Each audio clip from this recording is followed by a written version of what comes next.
In the vast silence of a desert canyon, a lonely widow's song is her only comfort. But when 6 hardened cowboys track the melody to her doorstep, they bring a terrifying warning. Her voice is the key to a deadly outlaw's secret, and it has marked her for death. Now she must join these strangers to defend her home and uncover the shocking truth behind the song she thought was hers alone. A story of love, loss, and redemption under the brutal western sun. Subscribe and like for more epic tales of the Wild West. The canyon was a vast silent tomb, and Alara was its lone keeper. The only sound was the mournful sigh of the wind through the red rock spires, a constant whisper that had been her sole companion for 5 long years. Her small ranch, a stubborn outpost of life against the desert's indifference, felt 1,000,000 miles from anywhere. People in the distant town of Dustvale called her the Canyon Ghost, a woman touched by solitude, maybe even by madness. They didn't understand. The silence wasn't her choice. It was her penance. Every day, as the sun bled across the mesas, she would stand on her porch and sing. It was a song without words, a raw, beautiful, and heartbreaking melody that poured from a place of profound loss, a lament for a love and a life stolen too soon. She sang it for herself, for the memory of her husband, Elias, buried under a simple stone marker near the dry riverbed. She was certain no one else could hear it, that the vastness of the desert swallowed her grief whole. But the canyon, in its ancient, patient way, was listening. It caught her song, weaving it into the fabric of the wind, carrying echoes of her sorrow further than she ever dreamed. One evening, as the sky turned the color of a fresh bruise, the thunder of hooves broke the sacred silence. Not the cautious steps of a lone traveler, but the purposeful, powerful approach of a group of men. 6 riders emerged from the swirling dust, their silhouettes sharp and imposing against the dying light. They were hard men, weathered by sun and saddle, their faces etched with stories of hard trails and danger. They reined in their horses before her porch, their eyes not on her, but scanning the surrounding cliffs as if searching for an unseen enemy. The largest of them, a man with a graying beard and eyes that had seen too much, tipped his hat. His voice was a low rumble, not unkind, but laced with an urgency that made Alara's blood run cold. "Beggin' your pardon, ma'am," he said, his gaze finally settling on her. "We've been tracking a sound for nigh on a week, a voice, a song carried on the wind. Leads us right here to this canyon. We need to find the woman who owns it. A matter of life and death." Alara stood frozen, her heart hammering against her ribs. Her song. They had heard her song. How was that possible? And what terrible thing had her lonely lament summoned from? The wild? Why do you think these 6 hardened cowboys are so desperately searching for the source of Alara's song? What life and death matter could her lonely melody possibly be connected to? Write your theories in the comments below. Alara's hand instinctively flew to the simple wooden pendant around her neck, Elias's last carving. Fear, cold and sharp, coiled in her stomach. These men weren't here for water or directions. They were hunters, and her song was the trail. The leader, who introduced himself as Captain Rourke, dismounted slowly, his movements deliberate to avoid spooking her further. He explained they were a loosely assembled band, some former Texas Rangers, others just men who knew how to handle trouble. They weren't chasing her, he assured, but a phantom, a voice on the wind that was their only clue to finding someone else entirely. From his saddlebag, he produced a weathered, sweat-stained wadded poster. The paper was crinkled, the printing faded, but the face was unmistakable. Alara's breath hitched. It was a sketch of a woman, beautiful but with eyes as cold as a winter creek. The name beneath it read, Lilith the Siren Malone. Wanted for murder, train robbery, and grand larceny across 3 territories. The reward was a small fortune. "We tracked her gang to these parts after they hit the Dustvale Bank a month back," Rourke continued, his voice low. lost the trail in the rocks. Then, 2 days later, we started hearing it. A woman's voice, singing a sorrowful tune, carried for miles on the canyon winds. We thought it was her, mocking us, leading us on a chase. Or maybe one of her victims. His eyes, weary but sharp, locked onto Ilara's. We followed the sound. It led us right to your porch.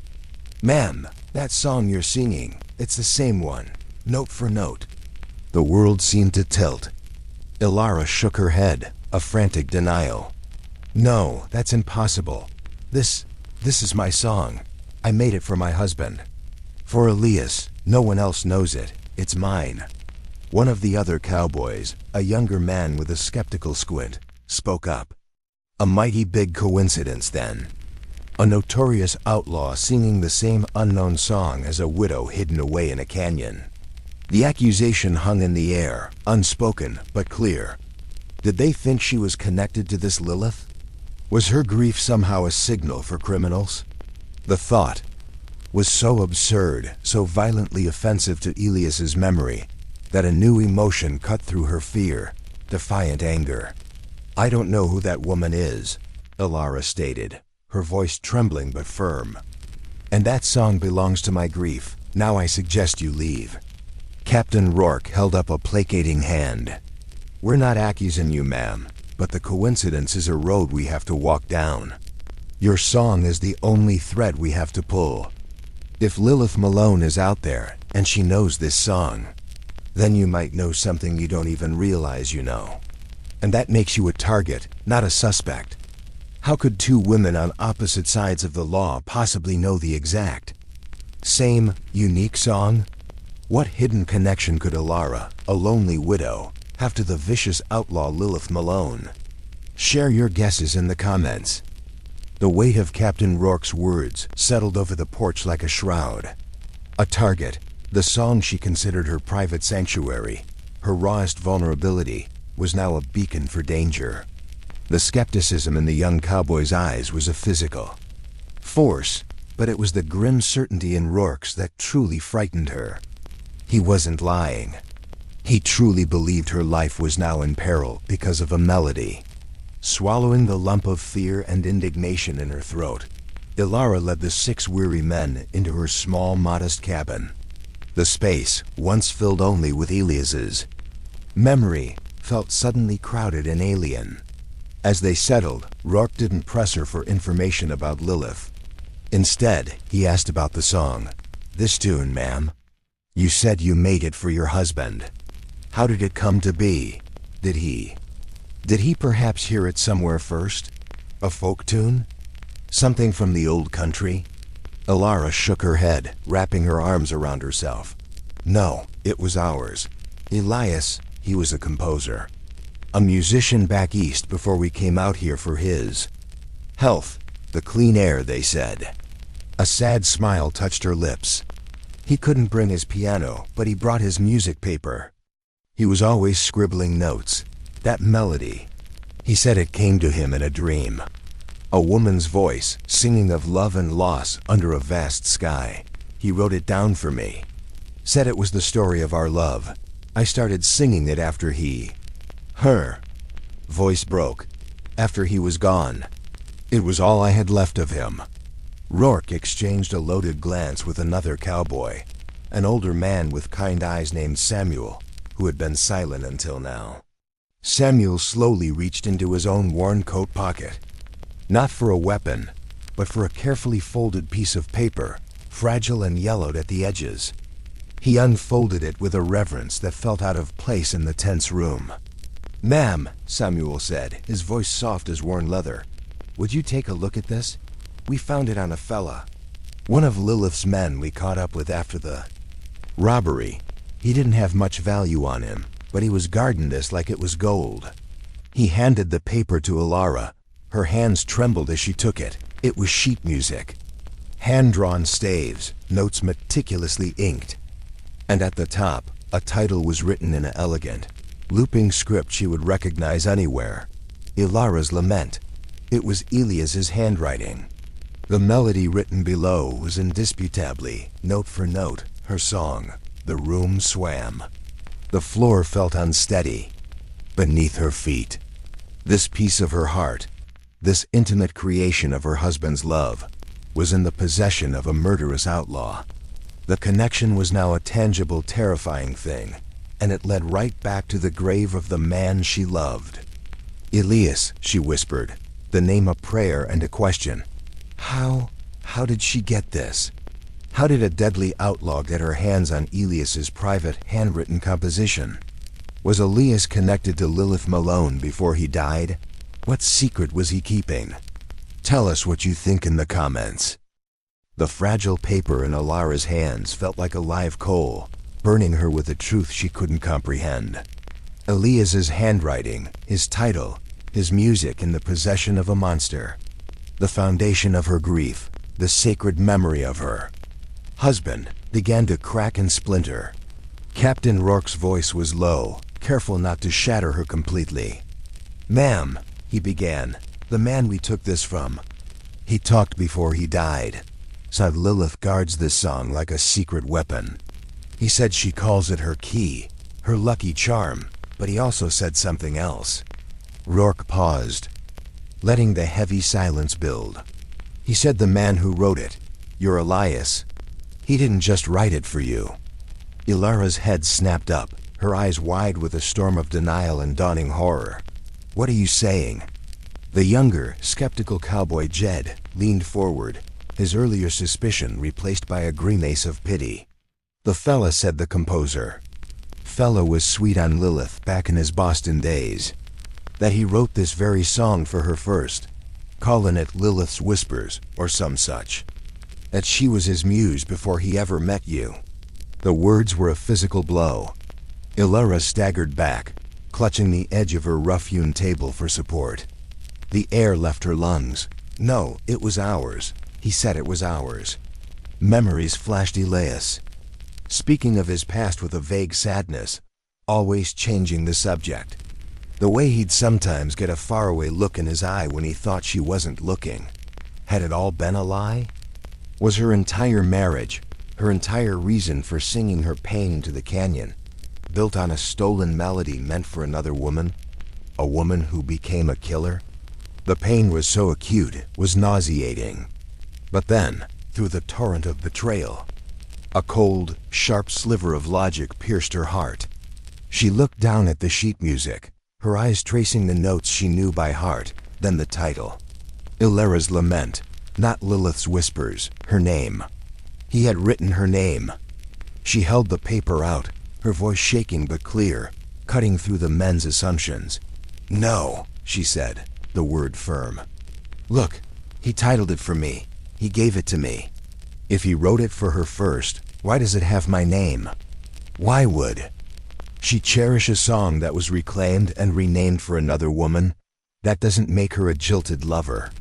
It makes her a thief who is obsessed." Her eyes met Rourke's, a new fire igniting within them, fueled by a desperate need to defend the truth of her husband's love. She didn't love him. She's obsessed with what he created. And if she's heard my voice carrying his song on the wind, she's not coming to reminisce. She's coming to silence the only other person who owns it. She's coming for me. Ilara is right. The song is named for her, not Lilith. So why is the outlaw so obsessed with it? Is it pure jealousy, or does the song itself hold a darker, hidden secret, a code, a map, something worth killing for? What do you think is the song's true power? Write your theories below. Ilara's declaration hung in the close air of the cabin, a truth so terrifying it silenced any remaining doubt. She wasn't a link to Lilith's past. She was an obstacle to her future. The song was the prize, and Ilara's voice was a threat that needed to be erased. Captain Rourke's mind was racing, his eyes fixed on the sheet music lying between them on the table. The outlaw's dying words echoed in his head. Key, lucky charm, her secret weapon. He had assumed it was sentimental. Now, he knew it was strategic. A map, Rourke muttered, more to himself than the others. He grabbed the paper, his calloused fingers careful not to tear the fragile edges. He ignored the notes, the title, and instead scrutinized the blank spaces, the margins, holding it up to the flickering lamplight, looking for invisible ink, for pinpricks, for anything out of the ordinary. Nothing, Jed scoffed. It's just a song, Rourke. No, Rourke said, his voice tight with intensity. It ain't. Think, boy. A brilliant composer writes a unique melody. A cunning outlaw values it above gold, calls it her key. She's not a musician. She doesn't care for its beauty. She cares for its function. He slammed the paper back down on the table, his finger stabbing at the series of notes. What if it's not the song itself? What if it's the pattern? Samuel, the older cowboy, leaned in, his eyes narrowing. The pattern? The bank. Job and dust veil, Rourke said, the pieces clicking into a horrifying puzzle. The safe. Old man Henderson was proud of that thing, said it had a newfangled combination lock, not a key. He bragged it was uncrackable. Ilara felt a chill. That had nothing to do with the desert night. Elias, he was fascinated by mechanics, by puzzles. He designed intricate clockwork. She remembered him spending hours sketching gears and levers on the same kind of music paper. Rourke's gaze was electric. There it is. What if this ain't a song at all? Not really. What if it's a set of instructions? A sequence? The rhythm? The pauses between the notes? What if they correspond to turns on a dial? Left, right, left. The intervals between the notes could be the numbers. This isn't a love song. It's a combination. A code only Lilith knew about. Until now. The full implication dawned on all. Elias hadn't just written a song. He'd composed a waltz combination and hidden it in a melody for his muse, a dangerous woman he likely never imagined would use it for this. And now, that same woman knew someone else was broadcasting that code into the desert winds for anyone with the ear to hear it. Ilara's daily lament was accidentally broadcasting the combination to every safe.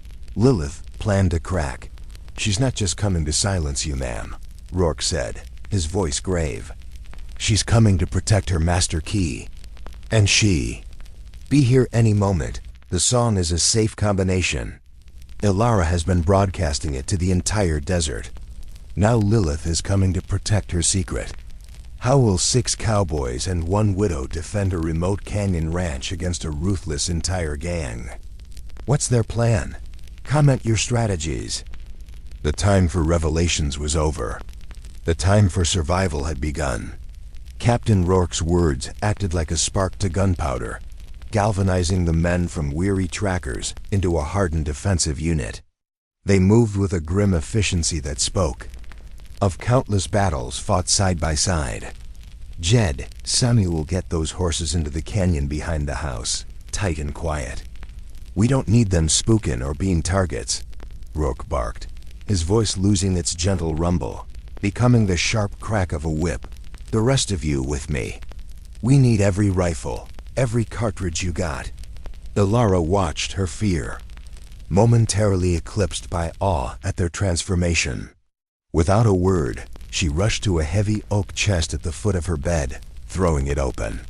Inside, wrapped in an oilcloth, was Elias's legacy, a Sharps buffalo rifle, heavy and deadly accurate, and 2 Colt peacemakers. They were his, she said, her voice steady as she handed the weapons and boxes of ammunition to the nearest cowboy. He knew how to use them, so do I. Rourke gave her a curt, approving nod. There was no time to question it. He began, pointing to positions around the small ranch. We're outnumbered. We know that. So we make our stand smart. Matthews, you're our best shot. That ridge to the north gives you a clean line of sight down the main approach. Don't fire until you see the whites of their eyes. Make every shot count.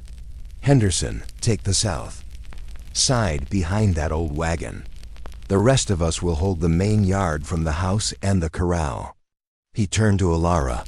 Ma'am, you're our ears. You know the sounds of this canyon better than any of us. Every cricket, every shifting stone. You listen for anything that ain't right, and you keep loading. We're gonna need it." As the men scrambled to their posts, the once peaceful canyon transformed into a fortress. The silence that Alara had always known was now a taut wire, humming with anticipation. The moon rose, casting long distorted shadows that seemed to hide 1,000 threats. Alara stood at the window, Elias's heavy sharps rifle leaning beside her, her hands busy stacking cartridges. She listened, her heart pounding a frantic rhythm against her ribs. Then she heard it. It wasn't the wind. It was the faint, almost imperceptible chink of a bit against a rock. Then another, from a different direction. They weren't coming up the main trail. They were already here, surrounding them, moving like ghosts through the shadows Rourke had just pointed out. They had walked right into the trap Lilith had already set. "Captain," Ilara whispered, her voice cutting through the darkness like a knife. "They're not coming. They're already here. Lilith's Gand is already surrounding the ranch. The Cowboys' defense plan is compromised before it even began. Outnumbered and outflanked. How can they possibly fight their way out of this? What unexpected move will happen next? Share your predictions in the comments." Ilura's warning was a trigger. The night exploded. A muzzle flash erupted from the northern ridge, followed instantly by the thunderous crack of a rifle. Matthews, their sharpshooter, cried out and tumbled from his perch, a dark stain spreading across his shoulder. He hit the ground with a sickening thud, motionless. They had been waiting. They knew the positions Rourke would choose. The canyon, once a sanctuary, became a bowl of echoing gunfire and death. Lead tore through the night, splintering the porch. Posts whining off the corral metal, shattering the window near Alara's head. She dropped below the sill, glass raining down on her. The Cowboys returned fire, their shots frantic, aimed at fleeting shadows. They were pinned down, shooting blind. "They're everywhere!" Jed yelled, ducking behind a water trough as bullets chewed the wood to pieces. Captain Rourke, firing methodically from the doorway, knew they were being slaughtered. Their defensive positions had become coffins. They needed to break the circle. Henderson, covering fire. Rourke roared. The cowboy behind the wagon stood up, unleashing a volley from his repeater towards the north. It was a brave, suicidal move. A dozen guns focused on him instantly. Henderson jerked like a macabre puppet, slammed back against the wagon, and slid. To the ground, 2 men down in the first minute. Despair threatened to choke them all. But the diversion worked. In those few precious seconds, Rourke lunged across the open yard, grabbing the wounded Matthews under the arms and dragging him towards the relative safety of the cabin. A bullet kicked up dirt at his heels. Another ripped through his coat sleeve. He made it to the door, heaving the unconscious man inside as Alara slammed it shut behind them. They were now barricaded in the cabin, the heart of their defense becoming their prison. The return fire from outside became more sporadic then. Ceased. An eerie quiet descended, broken only by the moaning of the wind and Yet's ragged breathing as he scrambled inside. The outlaws weren't wasting ammunition. They were waiting, letting the fear fester. Then, a voice cut through the silence. It was a woman's voice, smooth as silk and cold as a grave. It carried the same haunting, melodic quality as Alara's, but twisted with a cruel amusement. It was the voice from the canyon. It was Lilith. Elias's little bird, the voice. Sang out, taunting, "You sing our song so prettily. But it's mine. He was always mine. Send out the music, and I might let your brave cowboys live. Keep it, and I'll make you watch as I carve them into pieces.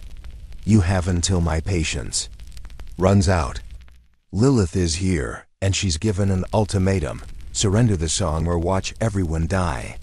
Trapped in a cabin with wounded men, what can Alara and Rourke possibly do? Will they negotiate, make a desperate escape, or is there another more cunning plan? What's the next move? Comment your ideas. Lilith's voice hung in the air like poison, a sinister melody woven into the wind. Inside the cabin, the situation was dire. Matthews was bleeding out on her floor, Henderson was dead in the yard, and the remaining men were low on ammunition.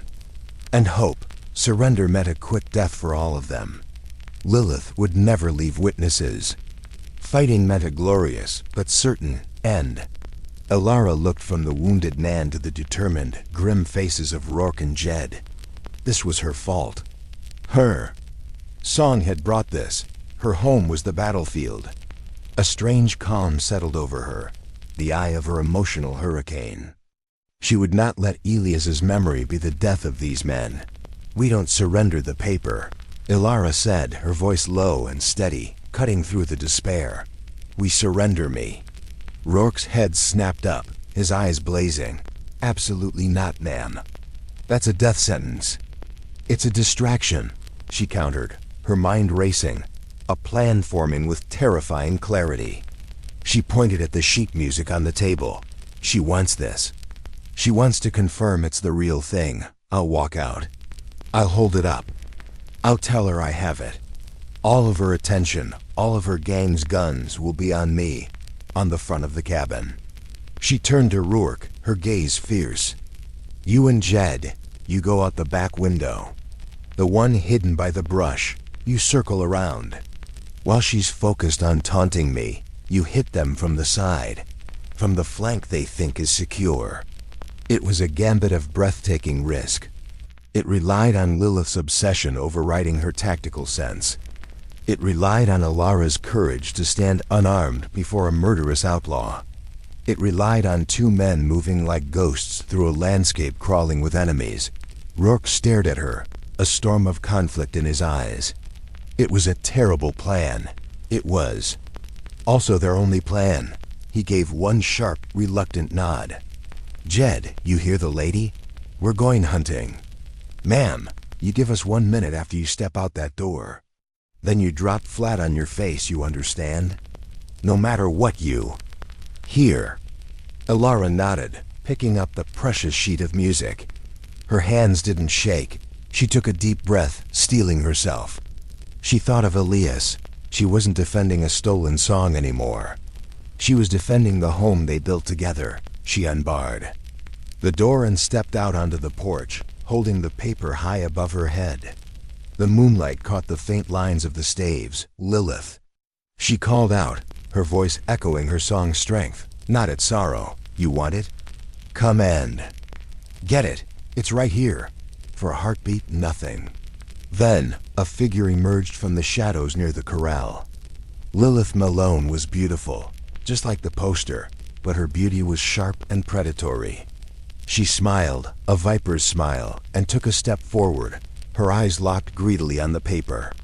Her gang followed her focus, every rifle shifting towards. Elara on the porch stopped the clock and Elara's head ticked down. Any second now. Elara is a brave decoy standing exposed. Rourke and Jed are flanking. But will Lilith take the bait? Or does she have her own trap waiting? The shootout is about to explode. Who will fire the first shot? Tell us what you think will happen next. The world narrowed to the space between Elara on the porch and Lilith stepping into the moonlight. Every second stretched into an eternity, the only sound the frantic beating of Elara's own heart. Lilith's viper smile widened, her hand outstretched, mere feet from claiming her prize. Elara's muscles tensed, ready to throw herself to the wooden planks. Now. It has to be now.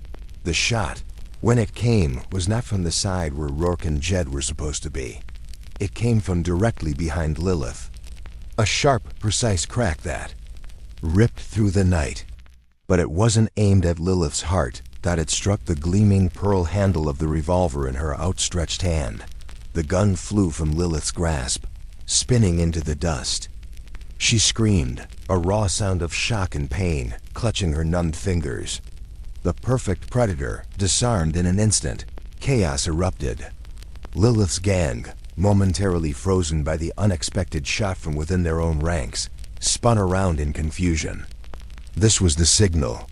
From the northern flank, Rourke and Jed opened fire, their bullets finding targets in the distracted outlaws. Two men fell before they even knew where the attack was coming from. Ilara dropped to the porch, just as a volley of return fire splintered the air above her. The battle was no longer a siege. It was a chaotic, close-quarters melee.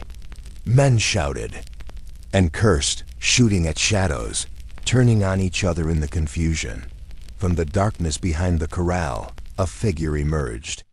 Samuel, the older cowboy with the kind eyes. Smoke curled from the barrel of his rifle. He had played his part perfectly. He hadn't been hiding with the horses. He had been circling, infiltrating, waiting for the moment of maximum distraction. To make his move, he was the inside man, traitor. Lilith shrieked, scrambling for her fallen gun with her good hand. Samuel's voice was calm amidst the storm. "Just balancing the scales, Lilith." He fired again, not to kill, but to keep her pinned down, to keep her gang off balance. Rourke and Jed pressed their advantage, moving forward from cover, their fire now disciplined and deadly. The outlaws, leaderless and attacked from multiple sides, began to waver. The element of surprise, stolen by Ilara's bravery and Samuel's cunning, had shattered their morale, but Lilith was not defeated. Her eyes, burning with a fanatical hatred, found Ilara crouched on the porch. The sheet of music lay in the dirt between them, forgotten in the firefight. The song no longer mattered. Only revenge did. Ignoring her wounded hand, ignoring Samuel's. Covering fire, she launched herself forward, not for the paper, but for Ilara. She wasn't an outlaw now. She was a scorned woman, a force of pure, violent obsession. And her target was the woman who had everything she believed was rightfully hers. Samuel was the secret hero. But now a disarmed and enraged Lilith is charging directly at Ilara. This is no longer about the song. It's a personal, vicious fight. How will this final confrontation end? Who will survive? Predict the finale in the comments. Lilith crashed into Ilara like a storm, driving them both off the porch and into the hard-packed dirt of the yard. The air left Ilara's lungs in a whoosh. She was all claws and teeth, a wild animal fueled by jealous rage, her wounded hand forgotten. "He was mine!" Lilith snarled, her spittle hitting Ilara's face as she scrambled for dominance. "Everything he created was mine."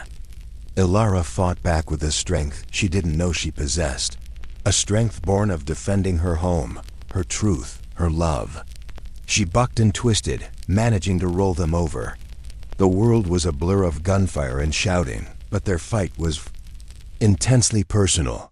A silent, brutal war in a bubble of chaos. Lilith's free hand clawed at Ilara's face, then snaked down, grabbing the hunting knife from Ilara's own belt. She raised it high, the steel glinting in the moonlight, a final, victorious sneer on her lips. "I'll send you to him." Time seemed to slow. Ilara saw the knife poised to fall. She saw the utter hatred in Lilith's eyes. And in that fraction of a second, she didn't see Elias's muse or a notorious outlaw. She saw a hollow woman, forever chasing a ghost, forever poisoned by an obsession that was now going to kill them both. Ilara brought her knee up hard, catching Lilith in the side. The woman grunted, the knife strike faltering for just a moment. It was all the opening Ilara needed. She grabbed Lilith's wrist with both hands, straining against the descending blade. They were locked there, trembling, the tip of the knife inches from Ilara's heart. Ilara's arms burned with the effort. She was losing. And then, a single thunderous gunshot exploded right next to them. The impact was violent. Lilith's body jolted atop Ilara, her eyes widening in shock, the hatred instantly replaced by a vacant, empty stare. The knife clattered harmlessly to the ground. Captain Rourke stood over them, his smoking revolver in his hand, his face a grim mask of resolve. He had run out of bullets for his rifle. He'd used his last one. He holstered the Colt and roughly pulled Lilith's lifeless body off of Ilara. The gunfire around them had stopped. The remaining outlaws, seeing their leader fall, had thrown down their guns, surrendering to Jed and Samuel. Silence descended once more upon the canyon, this time heavy with the smell of gunpowder and the weight of what had passed. Ilara lay in the dirt, gasping for air, staring up at the cold, distant stars. The song was silent. The danger was over. She was free. But as she looked at the body of the woman who shared her song, she felt not victory, but a profound, echoing sorrow for the tragic symphony of obsession and love that had brought them all to this moment.